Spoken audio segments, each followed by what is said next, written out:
It's all about the experience. So I really want you to, as we go through these exercises, three things we like to be mindful of. What's the sensation in the body?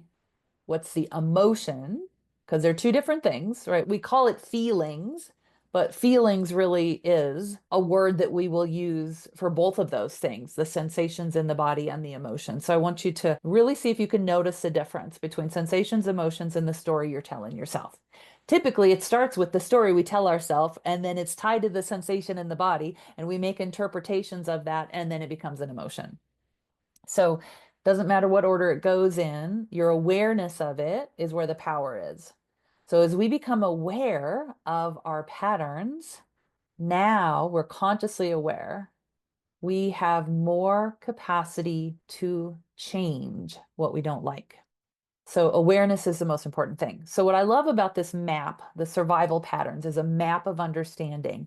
It helps us understand what we're doing with our energy charge. You can go into the psychology of it. We focus mostly on the energetics because everything is energy before it's anything else, right? There's an energy before it's a chemical emotion in the body. An emotion is, there's literally a chemical reaction in the body when you have an emotion, right? It's an energy thing first.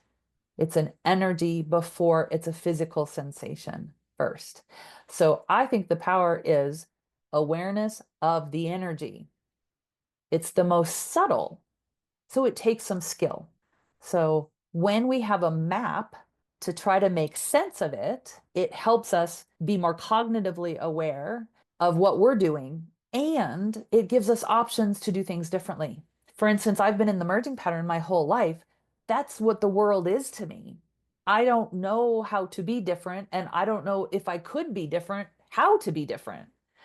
So now that I have a sense of, oh, there's all these different choices I have. I don't have to be stuck in the old pattern just because that's what I've done my whole life. I have these other options.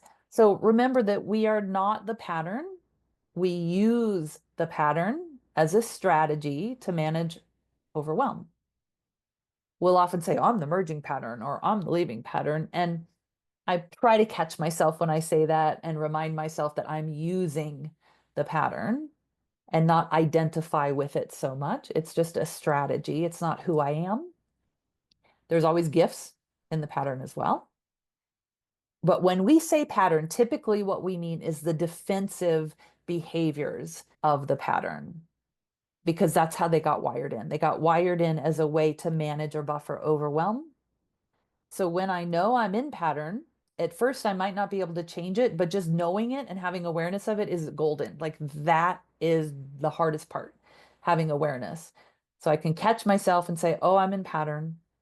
And then as you learn these different patterns and the different combinations of patterns, we typically have a predominant pattern and a secondary pattern, but we can all use all of them. We tend to, however, be in the habit of using one pattern most of the time, or one pattern in emotional relationships, one pattern at work, one pattern with your friends.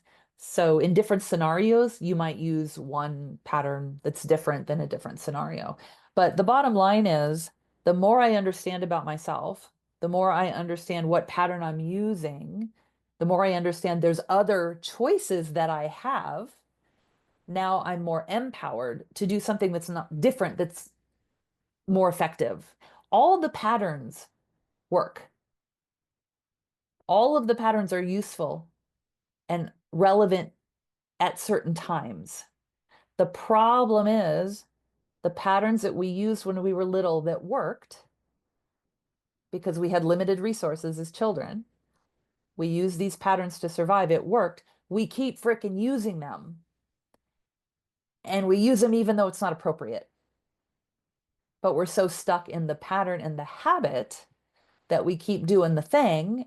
And then we go, oh, this isn't working, but I can't change. I don't know why it's so hard to change because I can cognitively, intellectually see that I'm sabotaging myself, but it's wired in my body. My brain and my body and my identity are so tied to how I move my energy in this pattern. So, as a practitioner, really helpful because you can tailor how you help a client based on their pattern, and it will be faster and easier results for your client. When you can identify what pattern they're in or what combination of patterns, and then you can target how you support them based on their pattern.